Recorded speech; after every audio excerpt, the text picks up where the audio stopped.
I'm Kameron here on the Free Roll Podcast with Tim, as always. We interview today Ben the Lion Hollier from SBG, Idaho. He's an amateur mixed martial arts fighter, but he's got quite the story to tell, unlike anything that most people have ever heard, man. What are your thoughts? Well, I've had him on before, and I've heard a little bit of the story, but I think the podcast today kind of delved a little bit deeper into a little more detail as far as his backstory goes, and I was I was completely hooked. It's just very interesting, the type of adversity that Ben's come across and how he's applied those challenges, and he's created opportunities for himself. And I think that the listeners are going to be very interested to hear what he has to say. For sure. A lot of people talk about going through trials and tribulations to make something of themselves. A lot of people do not have the struggles that Ben had with the tragedy and adversity that he went through as a young kid to really become something like what he's made of himself now, and he's on path to do great things. Yeah. He's had a stellar career in fighting. You were saying earlier during the podcast, during the recording, talking about the wrestling that's had a huge impact on that career, and the translation between his athletic conditioning and his capacity to move that forward. Very interesting. He not only went through the wrestling and the physical maturity, but he also had to battle a lot of mental health demons and really fight hard to get himself into a good place, and I'm really impressed with what he's done. Yeah, and he's turning out to be a very good, nice young man. We'll see, with all the trouble he had growing up. Not really. Well, he tells quite the story, so everybody stay tuned next on the Free Roll Podcast. I'm excited to hear it. Yeah, thanks for tuning in, everybody.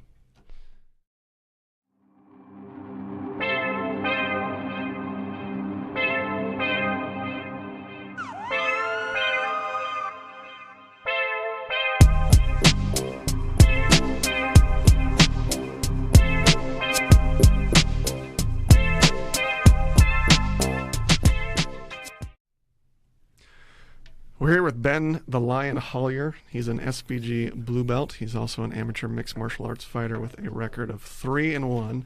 He's getting ready to fight for his first championship belt for Fight Fusion. They're based out of Montana. So welcome, Ben. Thank you for having me. Yeah, you bet. So what's going on now? What are you looking forward to? What have you been up to? Just training, trying to get back into it, compete, fighting as much as I can, and, got to fight in this Friday, and that's where we are right now. Awesome. So if people want to come check it out, how do they look into it? How do they find out about it? I will share on my Facebook page, and I'm sure on the SBG Idaho Combat Fitness page they will share if there's a link. Not sure. It's in Montana, so who knows. Besides that, if you want to come out to Great Falls, you can come watch. But as of now, I'm not 100% sure if there will be a stream or whatnot. Okay. Well, if you are in Great Falls, go check it out. Ben's fights are always super exciting. He puts on a great show. Ben, you got quite a story to tell, man. Now you've been fighting for, when did you start getting into mixed martial arts? I started a little bit after college, so 2014, and then I moved down to San Diego and fought some Muay Thai down there. And then I moved back up to Boise to fight for SBG in 2016. So I would say off and on for 3 or 4 years. Excellent. And that's after a pretty lengthy career in wrestling. Now, we mentioned you're a blue belt in Brazilian Jiu-Jitsu, but that's not really truly indicative of your grappling skill set per se, because you've been wrestling for a long time. A long time. Well, we know what's going on with you now, which is awesome. Take me back to the beginning. Where does Ben come from? Ben comes from Burbank, California. I was born there. I had 2 sisters, Amber and Amy, and we lived with my mom, who was a single mom for a majority of my childhood. So dad's not in the picture, just mom and 2 sisters. Yeah, I don't know where dad is. My sisters had different dads. They had the same dad, but we had different dads. So yeah, but they were split up. So they were somewhere. He was somewhere else. What's the age difference between you and your sisters? The middle's 10, and then Amber, the oldest, I think was like 12 or 13. Nice. So Burbank, California, that's pretty close to Hollywood. Lots of big things going on. What was the childhood like? don't really remember a whole lot. I mean, I was there only from being born till when I was 5, but my mom worked for Warner Brothers, and she was kind of a big deal there, so I could imagine it was very busy. My first Christmas was at Meryl Streep's house, so that's kind of cool. That's crazy. The Meryl Streep. Yeah. And Mom was a record executive for Warner Brothers, Yes. right? I think she handled international work, like for people internationally getting signed or promoting. Not 100% sure. Wish she was an executive. Man, that's quite the job. It's like some dream job stuff there. So it's single mom, oldest sister Amber, middle sister Amy, and then a bright shining boy Ben. The golden child. The golden child. Okay. So don't remember much of the childhood. What's some of your earliest memories? So this is actually a really funny story. I remember always and it seemed like it was 2 or 3 blocks away. And I asked my sister Amy this a couple years ago. I would walk down to a gas station, as a little kid, and get, I don't know, I'd just walk down there and I'd walk back. And I think I was 4 years old. And Amy ended up telling me, I would just walk out in my diaper and my underwear. I think I was 4 or 5, down to this liquor store. And the Asian lady would give me a Snickers, and I'd walk back. I was like, why would you let me walk down to a liquor store? Crazy. But that was real. That was not, this was in Burbank. That's crazy. Yeah, streets of Burbank must have been safe back then. I hope so. Either that or, they didn't want a little bother. Nobody wants to bother a little kid walking by himself. That's weird. It's true.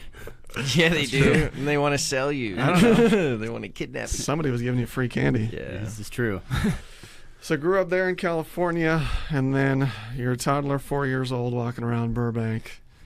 Turn 5, and your life drastically changes. Yes, it did. My mom was murdered by my sister's boyfriend, my oldest sister, Amber. Her boyfriend, Jeff, I believe his name's Jeffrey Ayers.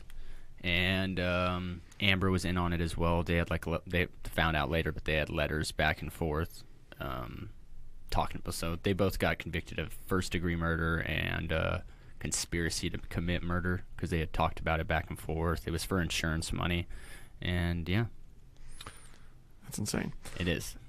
So your sister Amber and her boyfriend. Your sister Amber's 17 at the time. I think she was 18. 18 at the time. Still in high school? Maybe, might have been out or about to graduate. Okay. One of the two. Do you remember what she was like in high school before this happened? No, I was always told I was the golden child, that she loved me and cared about me, but always got into fights with my mom. Just lots of arguments. I don't really know the relationship she had with my sister Amy, to be exact, but I know she liked me, but I don't really remember a whole lot. Okay. So she's 17, 18 years old, and really, if you're interested in reading in this, she's painted as this all-American girl. She's in honor roll. She's a cheerleader, blonde, pretty girl, all-American. Meets this dude. He's a few years older, and yeah, I don't know. I don't know. I think it was something that's boiling over because I think they used to fight all the time. At least your mom and your sister. Yeah, at least from what I was told.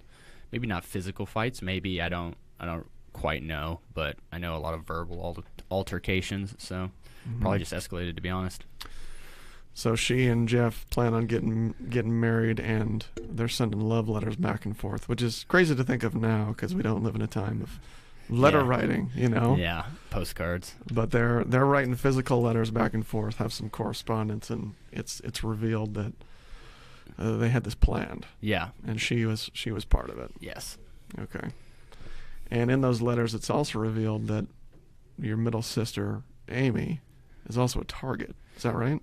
Yeah, so I think the plan was to kill my mom, kill my sister, take me out to the movies, then come back home and be like, oh no, what happened? And then bank on insurance money is what I believe the plan was. Gotcha. So Amy's a target, your mom's a target, you're hopefully just somewhere else out of the way because you mentioned your older sister. Always loved you. So that night, where are you? I'm actually in my sister's bedroom. I'd stayed with her, and they kept me in there. And when everything goes down, because everybody was in the house at the time, my older sister, but the middle one, Amy, put me in there, and then she says she turned the static up on the TV. That was back when if you weren't on channel 3 to play video games or the other channels, it was really staticky. So she put the static up and turned it all the way up and shut the door and kept me in there, is what I believe happened. Okay. So is that after it started? After the attack started? Yeah. Okay. So the attack starts middle of the night. Yeah. Your middle sister's clearly awakened. Yes. Her first instinct is to protect you. Yes. That's awesome. In the reports, what happened to your mom? She's really acclaimed as like a hero. You know, even though she's being attacked, she's fighting her way to protect you guys. Yeah, she took a lot of pain. I think Sure. she was shot multiple times and stabbed over 20 times. And I think she was still alive, and then she got her throat cut is what it ended up happening, at least what I think happened. I know on the coroner's report is she died from asphyxiation. So that's what I know with that whole part of it. She went through a lot. Yeah. And really fought her way through it a lot. I mean, Mama Bear. Reason would think that's where you get it from, you know? Yeah. Translated over to you. She's quite a hero. So she's attacked your middle sister, Amy, goes to call 911. Yeah, Amy tries to call 911, and Amber pulls the cord out of the wall, which she would later say she did that so that Jeff wouldn't kill her. But it's probably because she didn't want her to call the cops. Sure. But she tries to paint it as she's protecting herself from Jeff. Yeah, protecting Amy from Jeff. So at the time, Amy's the middle sister. She's thinking that your other sister is a possible victim too, not necessarily in on it. I'm not 100% sure with that. Okay, that's fair. So, cops get called. It was probably very frantic. Oh, I can imagine. It was probably like, I have no idea what Sure. the fuck is going on right now. I mean, the fact that your middle sister had the wherewithal to Well, call the police she was and 15. put you in a room. Yeah, she was 15 at the time, so she wasn't young like I was. No. Still in the midst of it all, she protects you, tries to call the cops while somebody's, doing what they're doing. She's a good sister. Clearly. I mean, Yeah. she gets that from your mom, too. Talking Yeah. about a fighter. Cops are eventually called by the neighbors, is that right? I'm not 100% sure if that's what the reports say, probably, but I'm not 100% sure on that. Okay. And what the story tells is the cops come in, kick in the door, basically. And I think Jeff's on top of her when they get in. Literally caught red-handed. Yeah. Weapon in hand. And he confesses Yeah. to the whole thing. I don't think there's a whole lot else you could do at that point. No, I mean, what else do you say? Nothing. And before that, neither he nor your sister had any criminal record, any history of violence that you remember? Nope, nothing I know of, to be honest. Jeez. So, tragic night totally changes your life, obviously, turns it completely upside down, totally unexpected. Yeah. So, before that, you're 4 or 5 years old, mom's working as a record exec for Warner Brothers. For all intents and purposes, man, you should be like a spoiled rich kid on Laguna Beach right now. Fuck, I wish. That'd be really nice right about now. Instead, here you are in Idaho, fighting for SBG, making away as a MMA fighter. Yeah, it is what it is, It made me who I am. Things, people say things happen for a reason. Not reasons that you like or care about, to be honest, but, it made me who I am, and, that's why I'm here today. And to find your future. Yeah. So, one way or another, you were led here. So after that, what happens? I get adopted by my aunt and uncle. My aunt was by Dixie, my biological mother's sister. So they became my mom and dad, and I moved out to Memphis, and I lived out there for a little bit. With your aunt and uncle? Yeah. Okay. Any other family go with you? No, but they ended up, I think it was 2 years after that. I think when I was 7, they had my little brother, Nicholas. So you get adopted, taken out to Memphis. What happens to middle sister? We had different dads, so we were half brothers and sisters. So she went and lived with her dad. Okay. Did you keep in contact at all with her? We talked here and there. It's all really a blur, to be honest. It was a while before we actually saw each other on a consistent basis. So this time you're basically split up. Yeah. Keep in contact when you can, but otherwise Yeah. split up. Okay. So obviously your mom's death affected you. How did it affect you losing 2 sisters? I mean, I didn't really ever think that Amber, I don't really care about. And it's not like in a hate way. When you hate something or hate somebody, that's a burden on you. Really, it's neutral. Sometimes I forget like she even exists, like it even happened, to be honest. Like, and then it'll pop up and be like, oh yeah, that is my sister. But like I'm just really indifferent on it. Don't care. Don't need it in my life. You know, shut the door, lock it, throw away the key, kind of thing. And then I didn't really ever lose Amy. She was always there, so to speak. It just, went different paths for a little while. Is really how I saw it. Sure. And you were so young that. Yeah, it was. Yeah, I didn't really have the wherewithal to know what exactly was going on. So she stays in California. You moved to Tennessee. How long are you there?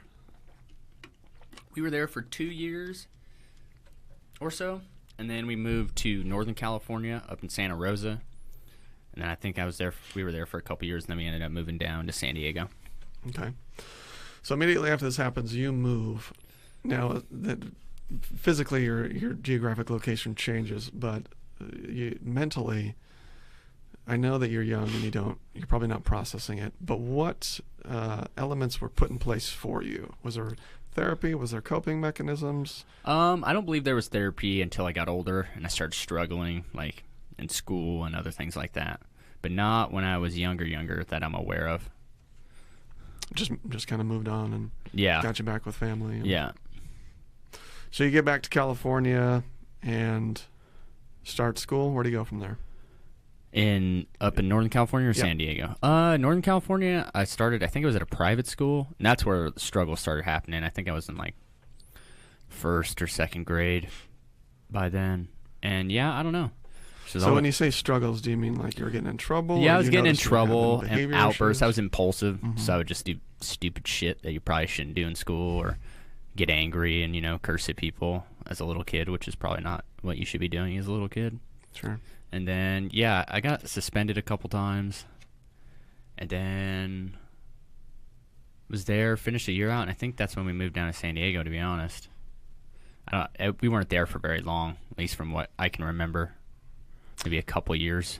So moved down to San Diego. Is this with mom and aunt and uncle? Yeah, this was mom and dad, Brian and Lisa. Brian and Lisa. Okay.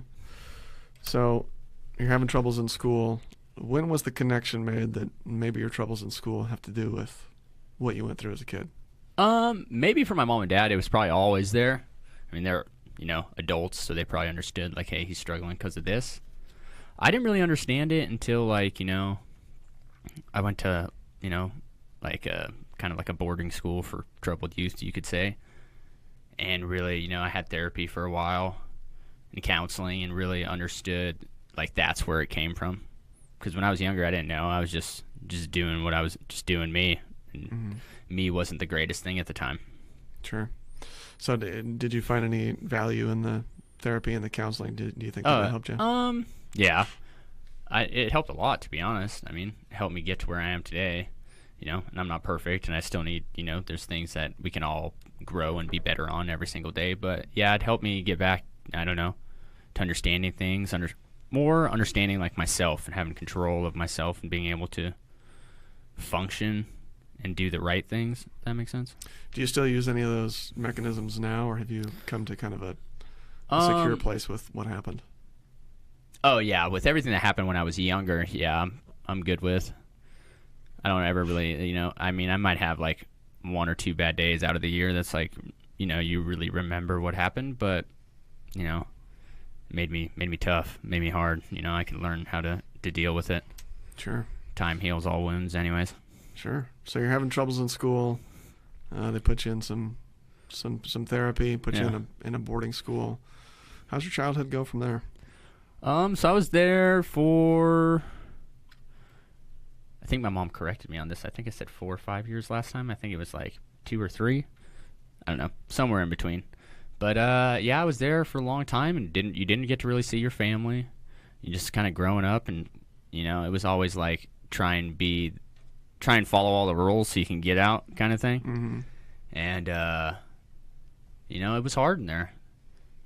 The first there was 2 of them. The first one I went to was more for kids that, like, had attachment issues or anger issues. The second one I went to was all the above, and it was older kids as well. So it could be someone who had anger management or attachment issues, or was a gangbanger or other things of said nature. So the second one was cooler because you were, I guess, growing up and you're around older people, but it was a little more chaotic with that many people. So when were you reintroduced to traditional public school? My freshman year in high school. I got out and then I had like a semester in like, I don't know, like an in-between for 8th grade to make sure that you could handle it and you were okay with it or whatever. And then, yeah, so my first public year was in high school. Did they have any sports in the boarding schools at all that No. you could do? I mean, we played soccer a little bit, and then like a kid hopped the fence and ran away, so we couldn't play soccer anymore. He went AWOL, as they called it. This sounds like prison. Yeah, he Good behavior gets you out, hop the fence, can't play soccer anymore. Yeah, we couldn't play soccer anymore, so that was not the greatest. So you get into public school, finally there's an option to play sports, and what do you decide to do? Actually, I would try it out for the basketball team, but I ended up not making it. If you didn't play in the summer league, is what I was told, is you're not going to make it, and I didn't know anything about the summer league, so I didn't make it. And then my next door neighbor at the time, Jeff Stallings, he wrestled. He was a junior, I was a freshman, and he told me to come out for the team and ended up wrestling and ended up making it, and got me to where I am now. So did he just say, hey, wrestling's awesome, come check it out, or was there any sort of organic interest from you? I had no idea what wrestling was. It's just a bunch of dudes rolling with each other in singlets. Nice. So he takes you out to wrestling, you give it a shot, and what made you decide it was for you? I don't know. I could get my anger out that way. I was still angry when I got out. Like, just didn't know how to, like, I guess, release it in the right way. And, yeah. And it was like the ultimate form of competition. I love playing team sports like football and basketball and baseball. But it's just you and one other person out there. So You're fine. You can pull it and move the mic out however far you want. All right, yeah, I you gotcha. can sit back and chill. Sure. But yeah, so it's the ultimate form of competition. And there's no, like, you lose points if you don't attack. So you can't just hang out or run. So it's just always fighting, and it really is who is the better man on that day. How'd you take to wrestling? Was it natural? Did you find you liked it? Was there It was any- more any natural. doubt? It was more natural for me. I felt like I could do things quicker and faster and learn faster, and like I could do moves that necessarily hadn't been taught before and whatnot. Well, so this is really where your combat sports life begins, Yeah. on an unofficial level. Yes. Okay. Yeah. So thank God you didn't make it in basketball. I probably would have been Michael Jordan by now, but Probably. How tall are you? 5'8". You'd have been Muggsy Bogues. That's what you would have been. I'd have been Allen Iverson. Bogues could still dunk. I know. He was good. I ain't got those hops. So you start wrestling, and what's the life at home like at this point? So I lived with, by that time, when I was still in the boarding schools, my parents had split. So by that time, it was me, and I was down in San Diego for the school year with Brian, and then during winters and summers, I was up. My mom actually moved up here, up in Boise, for summers and winters. And that time, when I'd first gotten out, it was okay, but as time went on, the relationship with my adoptive father, Brian, started to strain to the point where I haven't ever talked to him again. Wow. Was there like a boiling point? Was there leading to something, or was it just It was just one day, bye? he was just a lot of really controlling about everything, like, hey, I talked about it on the last podcast, but like anything, like I remember I had some stuff on the floor, and then he threw like all of my belongings in the trash. Couldn't come home until 5, but school got out at 3 and I didn't have a job. So what'd you do in the meantime? One time I slept on the front yard, and he told me not to do that because I was making them look bad. So I don't know. I would just wander around for 2 hours until I could go home. And you couldn't go home till 5. Yeah. So why was the decision made to leave you with him and not move to Boise with your mom? The schooling was better down in San Diego, and the opportunities for me to go to college or other places were better down in San Diego. So just more of a benefit to keep you there, finish school, and then go from there. Yeah. So you start wrestling, and who's your coach? My coach at the time, and he was my coach the whole time. And he's coached, I think he just stopped coaching there last year. It was Perry Watson. Perry Watson. Okay. So your relationship is straining with Brian at home. How does Perry Watson influence your life from that point?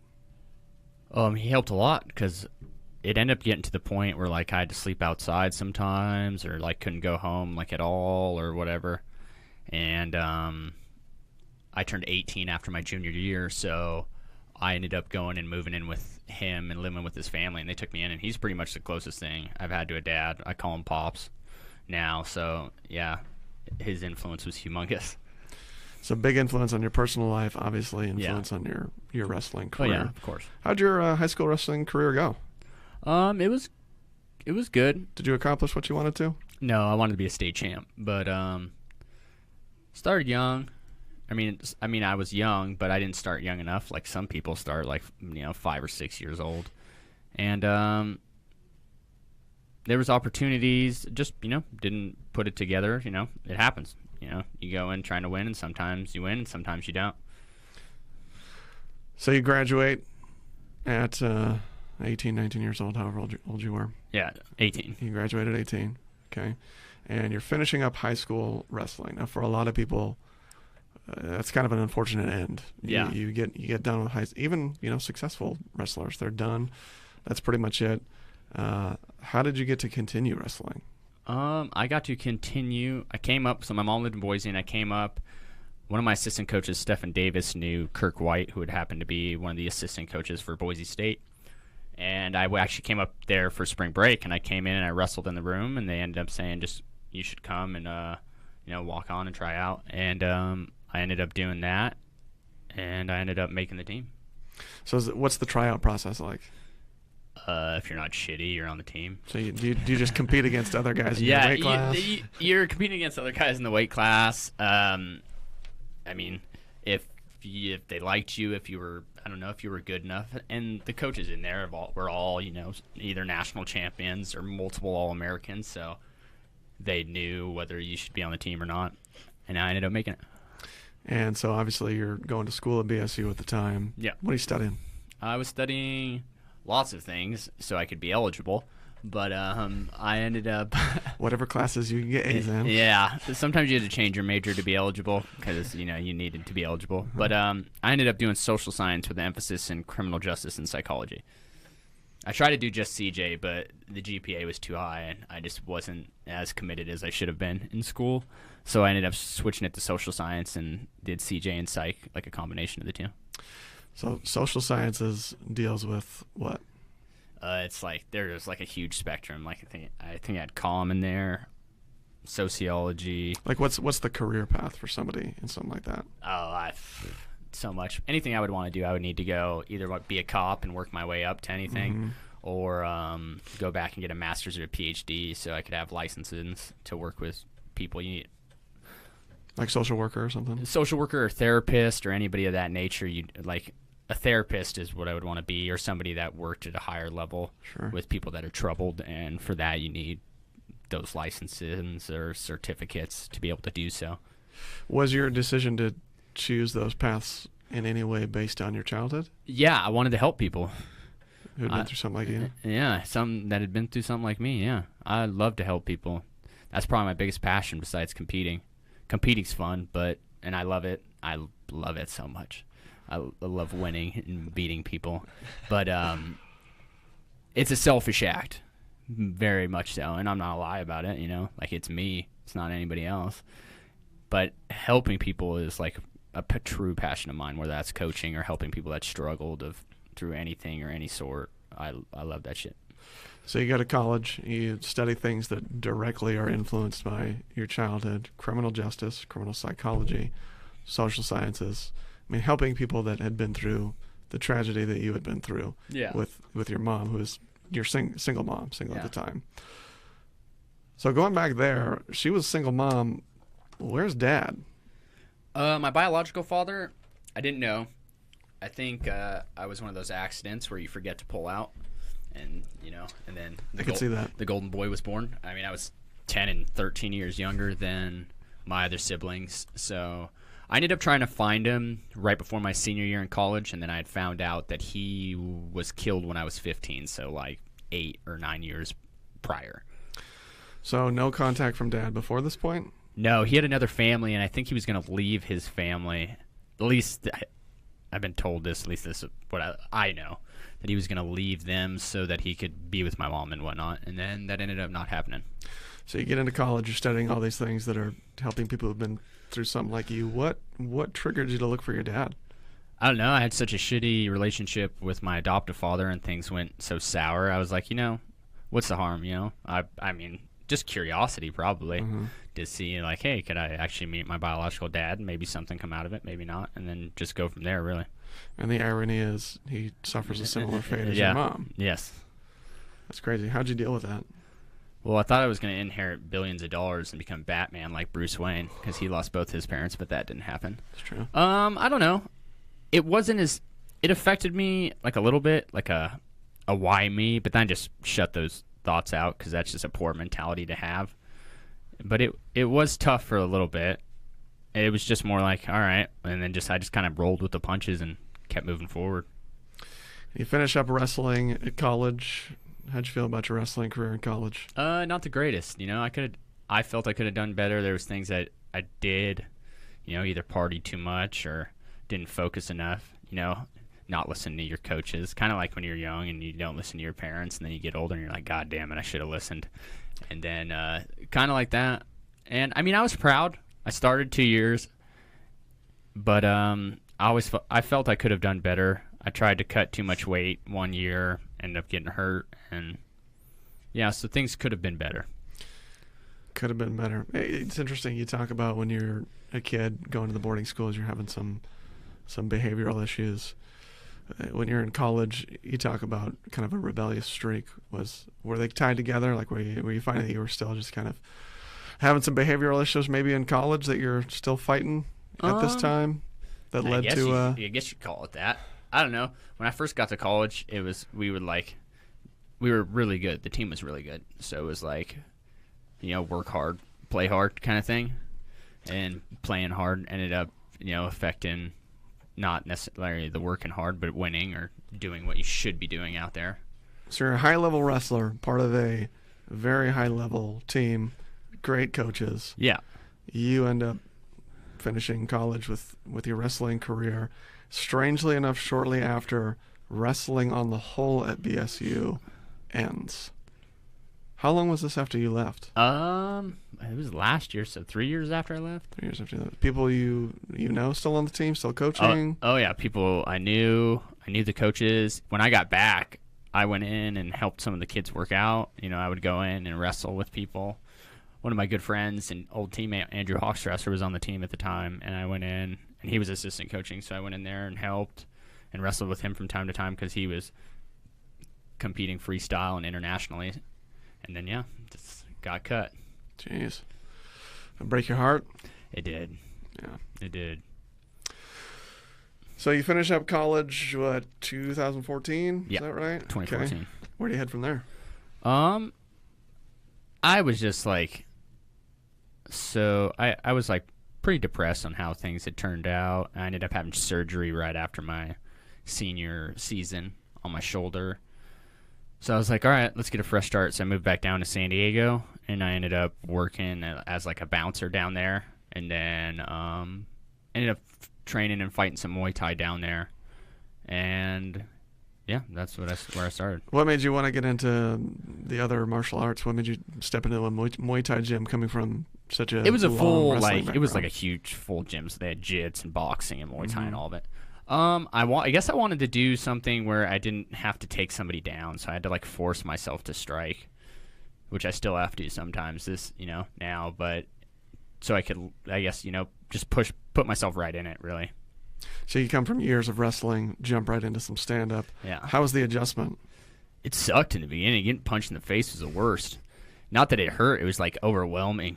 Like you're like, oh my God. I mean, I had gotten fights in here and there a good amount when I was growing up, but it's different when it's like in a controlled setting. And somebody who knows what they're doing. Yeah, it's a little different. Deliberately trying to use those things against you. Yeah. So how did it feel just as an athlete coming from being such a high-level wrestler to starting something new where you're basically starting just, as a white belt, you're starting at the bottom. Is there any frustration making that leap? I mean, not making the leap, being, I guess, like shitty at something is frustrating after being like good at something. So that was the frustrating part, but it was fine. It's part of the journey and getting better so you can move forward. So was the transition into MMA like a sort of organic transition? Was it a goal you had? What made you step in the gym for the first time? I wanted to do MMA the whole time. So my senior year, I ended up doing an internship for, at the time, it was Combat Fitness. I don't think we were SBG yet. And so, yeah, I had come in and done stuff there, but the goal the whole time was MMA. But when I was doing Muay Thai down there, I ended up just doing Muay Thai down there. And what else were you doing? You doing any coaching? Yeah, I was helping coaching at Westview High School, so my old high school. And, yeah, I loved coaching, seeing the kids get better. Both our men's and women's team was really good. You had a women's team at your high school? Our women's team was better than our men's team as a whole. They didn't have it when I was in high school, but now they have, like, all women's counties and districts and state championships, so there's no, like, mixing anymore. Like, when I was in high school, like, guys and girls would wrestle. But, yeah, they were good. I think they won the conference championship like 2 years ago, maybe a year after I left. That's awesome. Yeah, they were pretty good. There's enough female interest to have like a full-fledged team. Yeah, they had like, I want to say they had like almost 30 people on the team. So they had a good amount. Awesome. They had a good amount of girls on the team. Yeah, they were good. Very cool. Very cool. When you're coaching at a high school level and there's wrestlers, I mean, wrestling is always a very natural transition into MMA. Did any of the kids approach you about, hey, wrestling's great, but I'm kind of doing this to get into MMA, or had it caught on down there at that point? I mean, some kids are like that. There was one kid, he had done some traditional martial arts, so he would want to do that. And there was one kid who did fight. His name was Gavin, but everybody else, not really.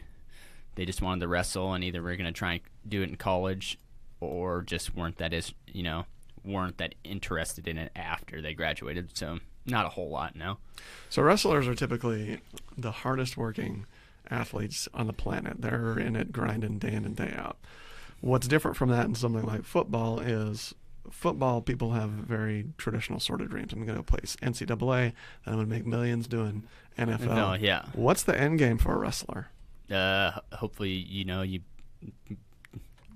either, I would say you either try and go international and win an Olympic gold or a world title, or you do MMA, and hopefully you make Bellator or UFC, and you get up there that way, really. If you choose the international competition and the Olympic dreams, what's the financial reward? It's not great. It's more just bragging rights to say that you did it. It's still not great. I mean, now it's better with like Flow Wrestling and websites like that, like where it's expanded and people care. But yeah, pretty much it's just like a lion's den to see like who's the best, Mm-hmm. Now people have the opportunity to sort of parlay that into mixed martial arts, which is always a very easy transition. Was there much talk about it when you were wrestling for BSU? What were people talking about that their hopes and dreams were? As far as wrestling was concerned, was there people who wanted to do mixed martial arts? Was there the Olympic people? I had one of my buddies, Steven Hernandez. You might know him. He trained down. He trained at Combat for maybe a year or two, and then he moved out to Oregon. But he wanted to fight. Everybody else was either trying, your goal when you're in college is to win an NCAA title, no matter what, whether you're there or you're not there, but that's the goal. You're not looking beyond that at all? No. I mean, you can. And, like, some people did. Like, I wanted to fight, and Scotty Jorgensen and Jesse Brock had both wrestled for BSU, so I'd met them years prior before I even went into Combat. So I wanted to do that. Some guys wanted to keep going on the international level. My buddy Hawkstrasser did that. But, yeah, I was just really focused on college, That's all you could really do is really just train. So after that, you go back down to San Diego, like we said. You're coaching at your alma mater, doing good stuff down there. How long you get down in San Diego before you come here? I think I was there for 2 years. I struggled a little bit. I was still depressed. It's hard going from, like, being a Division I athlete to a whole lot of nothing to like a normal person, and again, and things didn't turn out the way I did, so I was like partying down there while trying to train and work at the nightclubs or work at the bars. What was the plan? I wanted to fight MMA, but their process for me fighting MMA was so long. Like, at least from what I remember, like I would have to. There was just a lot of stuff I had to do. I didn't see. When you say they, do you mean like the gym or the commission? The gym. Like, there was no there was nothing in sight for me to be able to compete in MMA. And I was struggling at the time. I was off and on, and I ended up, because it was expensive down there, I ended up living out of my car for a while, and then I got I got help from one of my good friends in high school, one of my best friends in high school, Frank, his family, the Krigers, Tom and Sharon, and they took me in, and I was actually going to try and join the military. I wanted to do Rangers, but I ended up I got medically DQ'd because I had a shoulder surgery. So then right after that happened, I was like, I'm moving back to Boise, and I'm going to train up there. I know Jesse and Tomats and Jorgensen, all those guys up here. Who all wrestled for BSU, right? Yeah, they all wrestled. And now they're all coaches at SBG Idaho. Yep. Nice. Already had a working relationship with those guys. Pretty good guys to have a good relationship with if you're wanting to get into the MMA world. Yeah. So you come back up here. How do you get started? I had talked to them beforehand, like saying, hey, this is what I wanted to do, and just came in, signed the contract, and, got started. And that was it. What about personally? You find a place to stay, job? Yeah, I had an old teammate, Luke Weaver, and I lived with him and Steven Hernandez and Akon, so we're all up there. Okay. So you get started, and again, were you doing any jiu-jitsu in San Diego, or did you start that up here? I did a little bit, but I think I did like 2 or 3 classes. Okay. But at the time, not a whole lot, no. So you come from wrestling. Wrestling, I mean, pretty much people are familiar with how wrestling works. You're wearing singlets. You're not using a bunch of clothes to grab onto. You're not wearing belts. You're not choking people and breaking arms. At least not on purpose. Or maybe. Try to make it look like it's not on purpose. Yeah. Stuff happens.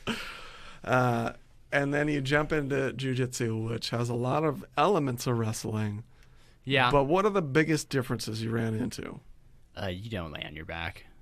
You don't do that. Not in wrestling, at least. Wrestling, you get pinned that way. So being on your back was the hardest. I would probably say being on your back and moving off your back was the hardest part. And certain parts of posture. Like, you posture, like, with your hips in. And wrestling, when you posture like, with your chest and your head down, which is not the best for jiu-jitsu. That's how you get yourself in trouble. But, yeah, I would say those were the hardest. What part of it translated really easily for you because of wrestling? Takedowns, obviously. Defense, typically. Yeah. Certain things, like having the back.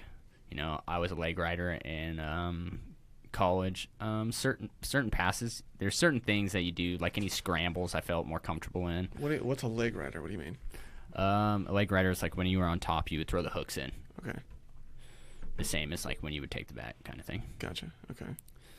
So now you're getting people's backs, and instead of trying to flip them over, you're crushing necks and stuff. Yeah.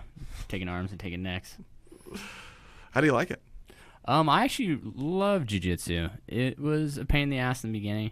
It's fucking annoying. Did you find any trouble like with the gi versus a singlets? little bit. I don't like people grabbing the gi. It's obnoxious. Any fight I was ever when I was in high school, one of my buddies choked me with my t-shirt. So any fight I ever was in after that, like in a street fight or anything, I always took my shirt off, no matter what, because I'm not playing those games. So gi jiu-jitsu does translate to the real world. Yeah. Interesting. But so yeah, it was a little hard with the gi. I didn't like people grabbing it. It was just hotter, really. It's just different. It's like working out in, like, sweats pretty much. Now it's normal. Just like anything else. Yeah. And you also added a pretty significant amount of boxing to your game. Yeah. How'd you pick up boxing? I like boxing. Like in a sick way. You just punch each other in the face. And then we had our coach. He's our coach now, Daniel Marin, came in. And he came in, and I started working with him a lot and just got better and started sparring and doing it, and I just loved it, to be honest. Me and Tim have sparred a couple times. Nice. You're fun to spar. You're jumpy. You're tiny. I'm all tall, and I tower over you. You're rangy, though. I am, yeah. You're rangy. I come in like a little pit bull, though. You do. You get into those punches. Yeah. Nice. So before you're just wrestling for years and years and years, how much of that now that you're fighting do you just find that you just revert back into, and how much of it do you feel like you're almost replacing some of those instincts with the striking and the grappling? I mean, as I grow with MMA, I'm trying to get better at everything. And of course, there's times where it's like, oh, fuck, I might be in trouble, so I need to take somebody down. But I'm like, and it's hard. Same thing with the jits. Like, I had to really, for me to get better, I really had to be like, I need to start on my back. Like, I don't need to get a takedown. I need to start on my back. And the same thing, like, I just had to force myself to do other things so I don't have to revert back. I don't want to be, you know, just that one trick pony, or just that's all I can do is like, oh, if you get him in trouble, he'll do this. It's nice that, you know, that's a game plan. That's, you know, that's the main, what I'm known for. That's my base. But I would like, you know, want to be well-rounded. Would you recommend a transition to the MMA to other collegiate wrestlers? Oh, yeah. Mm-hmm. Yeah. They control where the fight goes, no matter what. Yeah, most of the successful champions are wrestlers. Henry Cejudo, TJ Dillashaw, Garbrandt. You know, you got Cruz, and then you got Woodley, you got Cormier. You know, the list goes on. Guys like Ben Askren. Yeah, you got Ben Askren, you got St. Pierre. You know, you got John Jones, Frankie Edgar. The list goes on for wrestlers. It used to be back in the day when you would watch UFC or mixed martial arts that it was, you know, they always talked about like the striker versus grappler. And you get like these super good kickboxers and you get these super good grapplers, but the element that was missing was the ability to choose where it went. So it was always like, hey, if it goes to the ground, this dude's going to smoke him, or if they stay standing, this dude's going to crush his face. Yeah. Then wrestlers started to make the transition to the MMA, and it was so obvious and evident early on that the ability to choose the fight, where the fight goes, and whether your opponent's going to get up of their own will or not, has a huge impact on what's going to happen. Yeah. Khabib time. Khabib time. Khabib time. What's going to happen with Khabib and Conor? I think Conor's going to sleep him. You think so? Yeah. Conor's a lot better on the ground than he gives credit for. I think sometimes, like at least with Nate Diaz, he gets tired. Kind of. And Nate's a freak. He's a zombie. He can just fucking take punches. But like with Chad Mendez and other things, Conor got taken down and took some damage, and then he got back up. And now the question is, can he get back up on Khabib? And I think so. And does Chad Mendez provide the same kind of pressure that Khabib does? No, not even close. But I'm just saying, I don't know. He's a gamer.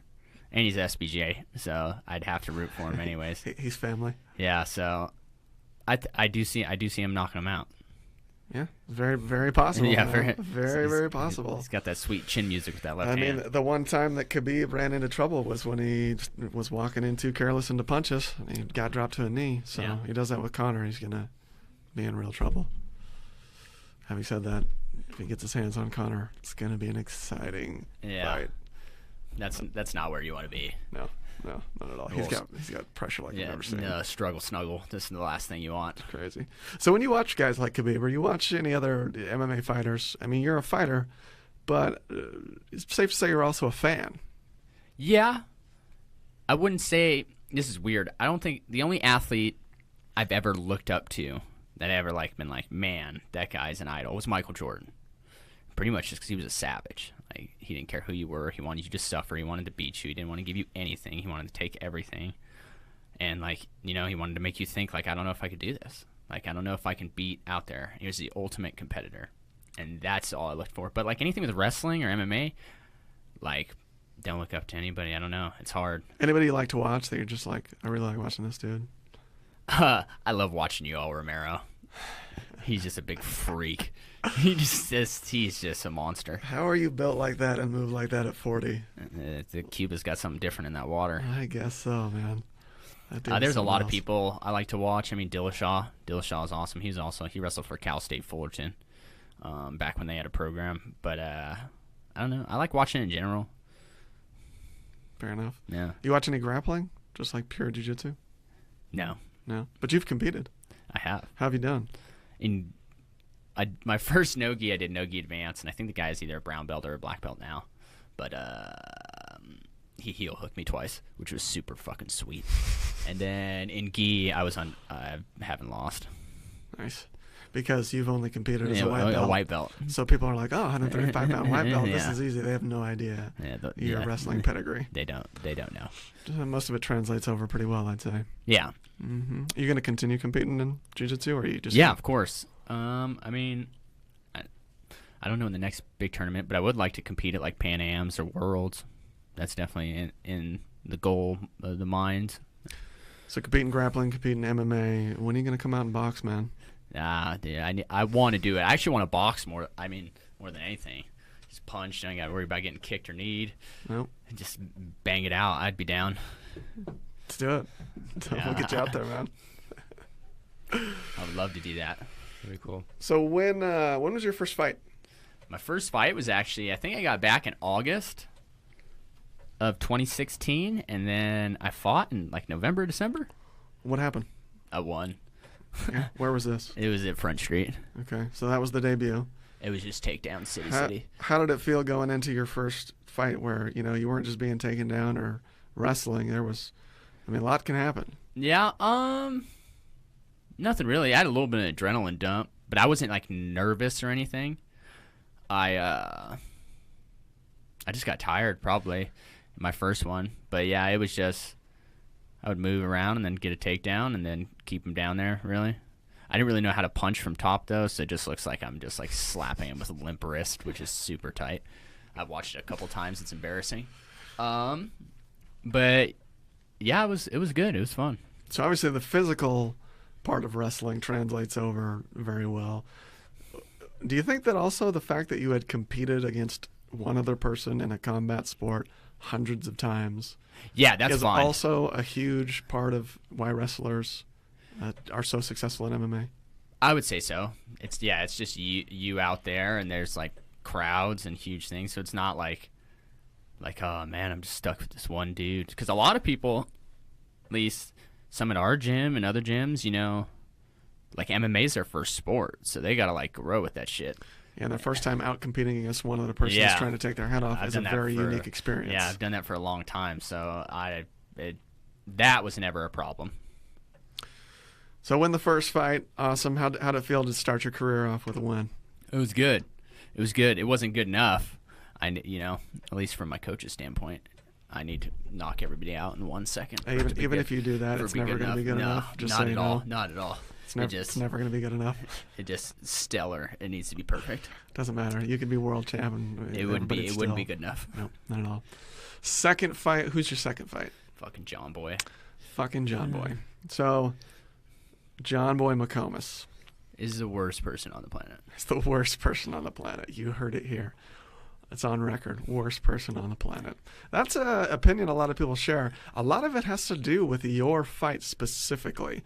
So you guys weigh in. I was there at weigh-ins. Everything was pretty amicable. Everything was cool. Whatever. You shake hands, high five, whatever happens. Yeah. You walk away. And, of course, you're there to take each other's heads off. But we go back to that fight. The fight starts. And, what are you thinking at the beginning of every fight? Before the ref says, let's go, are you even thinking anything? Or are you just like, okay, let's go? That's a good question. No, I'm just like, all right, he's going to say the things, and touch gloves, and then it's time to get it on. So he says the thing. You guys touch the gloves, and off of the glove touch, he immediately uses that to bait into a spinning back fist. Yeah, he pretty much faked the glove tap and just rocked me with a back fist. And you get clipped with this back fist. Now, to your credit, you're still standing. You still have your wherewithal. But in that second, are you hurt? Are you damaged? Are you rattled? Or are you just more shocked? Like, did this dude seriously just do this? It caught me off guard. It was surprised, but I did get rocked. I was a little out of it. And then I remember just getting a takedown, or like getting in a takedown. I went to lift, and then he sunk in a guillotine and got me. Gotcha. So you end up losing the second fight.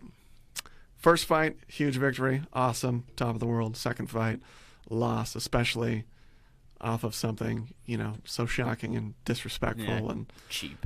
People immediately booed. Yeah. Just not the way to conduct yourself. No. But nonetheless, it's within the rules. He wins. You leave the cage. What are you thinking? Oh, I was so down. I was so angry because I had worked my butt off for that one. And, it sucked. I hate losing in general. It could be fucking Yahtzee or Candyland. I don't like losing. make your way back to the locker room, and you start training again back at the gym the next week. And where's your head at? I just wanted to compete again. I just wanted to fight again, really. That was it. Did you want to fight again, or did you want to fight John Boy again? I did want to fight John Boy again. I just wanted to get back out there, to be honest. But I did. He was on a personal hit list of mine. Is he still on a personal hit list, or have you put that behind you? I kind of put it behind me. He's too much of a fucking moron. Yeah. He's got kicked out of like multiple promotions, so he couldn't even fight anywhere that I would fight because he's an idiot. So whatever. Fair enough. Third fight, you're coming off of a upsetting loss to John Boy. Third fight, where's your third fight? It was here. Okay, Front Street again? Yeah, I choked the dude out 25 seconds. Nice. That was nice. Yeah, what a turnaround. Yeah. Holy cow. It was really nice. So that night, there's more celebration. Yeah. Good feelings. Yeah, there was. You did okay. You did all right that night. Nice. So now you're starting to make a name for yourself, and your fourth fight is for a different promotion. Yeah, that was for Mountain Force MMA. It was down in Utah. I think it was in Logan. Okay, those guys come into Idaho sometimes, do some different stuff. How'd you like fighting for them? It was good. It was fun. It's like any other promotion, really. Treat you well? Yeah, they treated us fine. Awesome. Yeah, they seem to be really good dudes out there. So what happened in that fight? I was getting a takedown. He ended up jumping up and getting a triangle on me, so I had to fight out of a triangle for the whole first round, which was super exciting. And then that happened, and I ended up getting out of it, and I was exhausted. I was pretty tired after that. And he had to have been, too. I mean, it's Yeah. not easy to fight a triangle for that long. Yeah. And and then it was just like pretty much just like a pretty grappling match really after that. I was exhausted and didn't want to mess around with anything on the feet, to be honest. So just took him down. Yeah. Just put the grind on him. Yeah. Khabib style. Khabib. I should have punched him more if I was Khabib, but we'll get there. Now, are we punching with limp wrists at this point? Oh or no, you I was actually hitting land him. some shots? It was just more. I was tired, to be honest. Sure. Okay. Awesome. So now we're 4 fights into this amateur career. Yeah. And next weekend, we got a title shot coming up. Yep. You know anything about your opponent? I think his name is Robert Trujillo. I think he's 9-2. Mm-hmm. And then not a whole lot, really. Me and Jess are going to watch him film later, but... And is that something you normally do? Do you normally study your opponents, or is it just kind of, I'm just going to do what I do? Sometimes. Like to just see things. No. I don't know. What to expect? Certain Yeah. behaviors. Sure. So, yeah, if he has the same kind of pattern of things he's doing. Use it to game plan. Yeah, just to be aware of, really. What about after the fights? Are you studying your fights afterwards, thinking about what you need to work on? Is there any game planning from your wins or losses? I always talk with Jesse, like, what I should work on and what I need to do better. But that's probably something I should do, to be honest, is go back and watch and go from there. So after John Boy, you didn't come back to the gym and just jump into like, I need guillotine defense. Let's go. No, I was more angry. I just want to hit somebody. Yeah. Well, when you win, you come back to the gym wanting to beat the rest of us up too. So that doesn't seem to go away, wins or losses. Yeah. That's all right. So what's in store for this weekend when you fight? What are we going to see? What's going on? Just the best version of me, really. Go out. As weird as it is to say, I'll do it, and it's cool. And if it's there, I'll definitely do it. Submit people, but I want to knock somebody out. Really, seeing somebody go just limp is a fantasy of mine, which is weird. But we talking from stand up or on the ground, or you don't care? On the just ground, at any point. Stand up. Okay. Clip somebody, watch them drop. Oh yeah. How's your body shots? Like me throwing body shots? Yeah. They're good when they're there. I guess I work a lot with just, getting to the cage or working on the ground, but I just need to throw them more often, really. Because here's what I always tell people. People love knockouts, right? You clip some dude, his whole body drops. That's cool. I mean, you shut somebody down.